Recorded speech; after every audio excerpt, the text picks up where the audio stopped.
Presidente, nobres pares, senadores e senadoras, todos aqueles que nos assistem,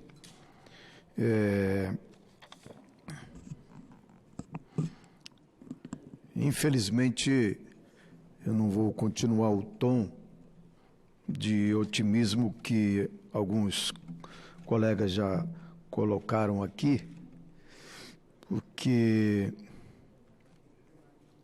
de um ponto de vista do país está vivendo nos últimos anos, há uma perplexidade com o desastre do governo em apenas 6 meses. Está aí as insatisfações nas ruas, está aí a polarização na política, está aí o desânimo de setores da economia brasileira e está aí a perplexidade diante das revelações ocultas da chamada Operação Lava Jato. Que conversa é essa que mostra um procurador e um juiz em conluio para condenar adversários, usando a justiça para criminalizar a política? Teve consequências graves para a nossa democracia. O país está num verdadeiro retrocesso em termos de avanço, de conquista, a partir da democracia que nós vemos construindo no nosso país. Esse conluio, essa farsa ofende o Estado de Direito democrático do nosso país. Isso prova que um processo que levou à condenação de um ex-presidente, Lula, está todo viciado, sujeito à declaração de nulidade ante a clara e determinada militância política entre os membros do Ministério Público e o Poder Judiciário. A Lava Jato, mais uma vez, mostra a sua essência, qual seja crime inexistente, conluio com grande mídia e julgamento sem prova. Não temos dúvida que a chamada República de Curitiba tinha e tem um projeto de poder. Não bastasse isso, o cenário de desmonte do estado de bem-estar social que nós já havíamos conquistado no nosso país. A única coisa que vemos nesses últimos meses é a decadência da economia, que caminha a passos largos para a depressão, e o aviltamento da soberania nacional, com a entrega a preço de banana de patrimônio brasileiro, como o pré-sal e a estrutura da Petrobras.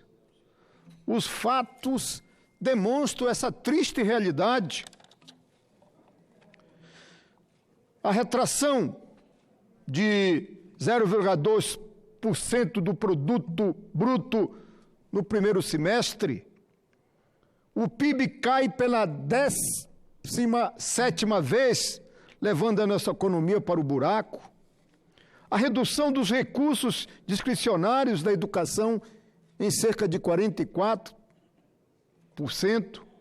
queda dos investimentos federais em quase 30 bilhões, perda de 8 bilhões, cerca de 8 bilhões no orçamento federal da saúde, e o desmonte de um dos mais exitosos programas na área da saúde básica, como os mais médicos, aumento da desigualdade de renda dos trabalhadores no primeiro semestre, a população em condições precárias é recorde, 28,4 milhões de pessoas, englobando as pessoas desocupadas e as que desistiram de procurar emprego, e as que trabalham menos de 40 horas semanais e que gostariam de trabalhar mais.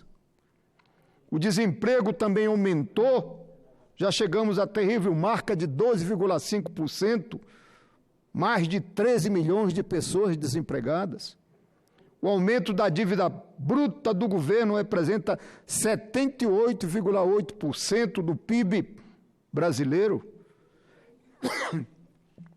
Em se tratando de segurança pública, o que vemos nas capitais é a afronta cotidiana da vida humana e, no campo, a volta à violência contra os trabalhadores rurais, as suas lideranças, contra os índios, eliminando assim as lideranças na luta para ter um pedacinho de terra para poder sobreviver. Como o país não cresce, não arrecada, o governo reduz despesas. Mas adivinha de onde?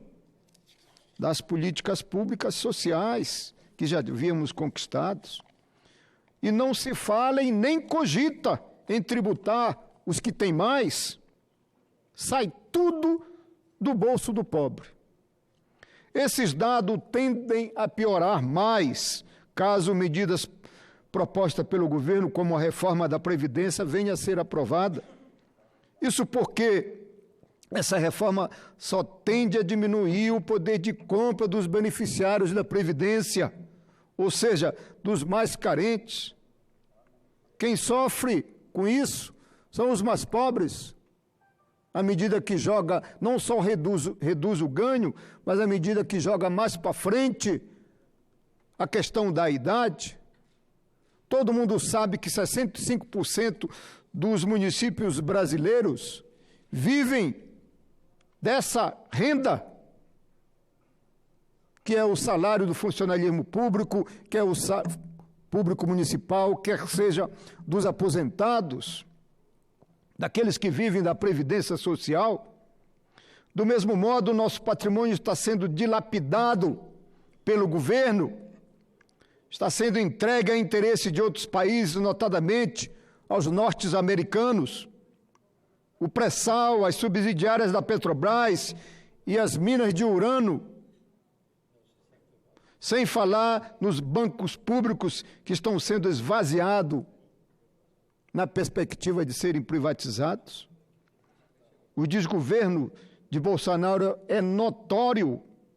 Sabemos da importância de estarmos juntos nas ruas, trabalhadores e trabalhadoras, o povo unido em defesa da nossa nação. Nós, defensores do patrimônio público brasileiro, da soberania nacional e do Estado Democrático do Direito, exige uma atuação firme do Judiciário, do Ministério Público e dos parlamentares para desconstituir essa farsa, resgatar o patrimônio público e não permitir a aprovação de leis que afrontem os direitos já conquistados. Exigimos que sejam respeitados os princípios balizadores da nossa democracia. Na terça-feira, dia 25 passado, acompanhamos um dos recursos do julgamento do ex-presidente Lula. Falta uma análise de um dos mais importantes que pede a suspeição do ex-juiz Sérgio Moro. E as provas que vêm sendo apresentadas pela mídia alternativa, através do site The Intercept, agora em parceria com outros jornalistas, inclusive o jornal Folha de São Paulo, precisa ser melhor analisada pelo ministro do Supremo. No entanto, o que estamos vendo é que vem mais bomba por aí.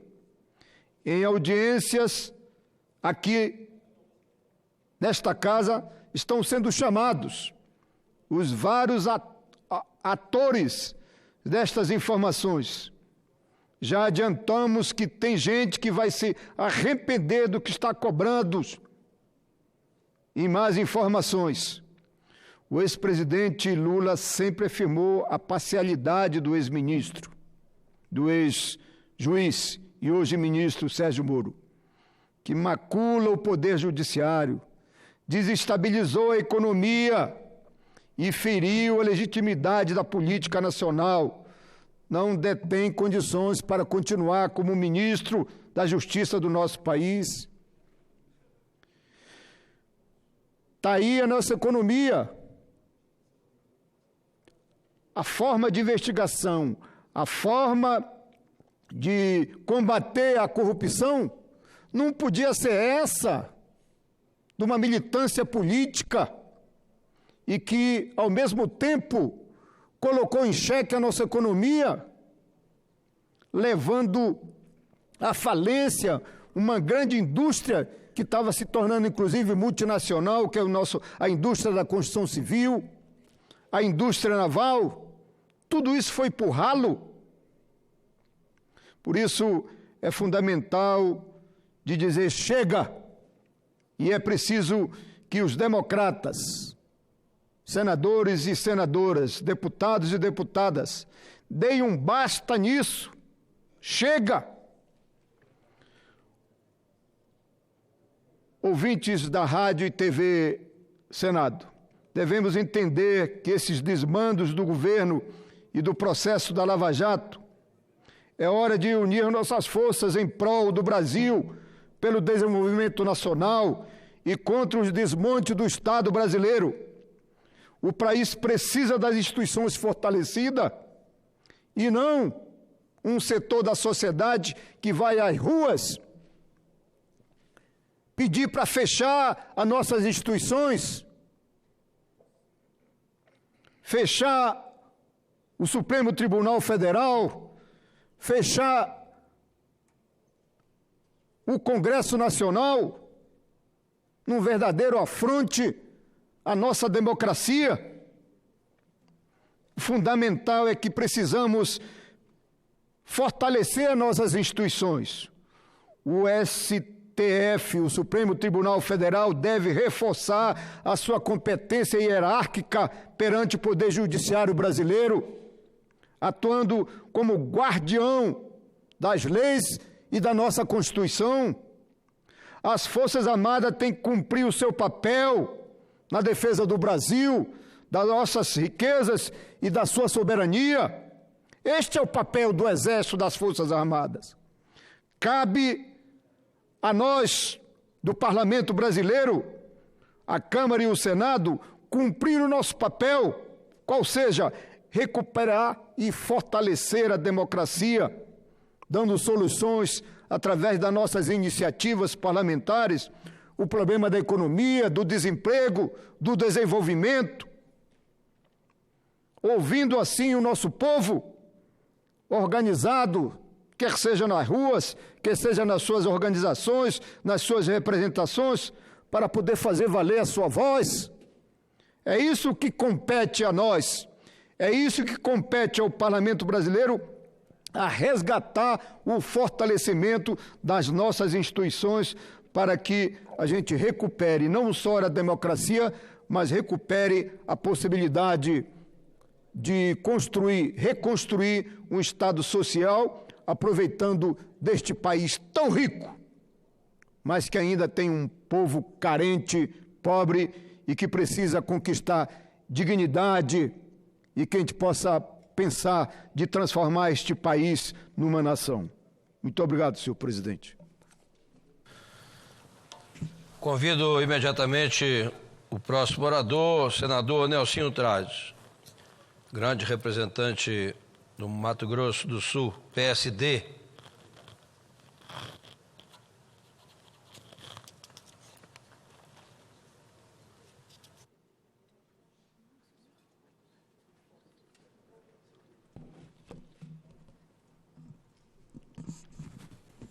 Senhor presidente,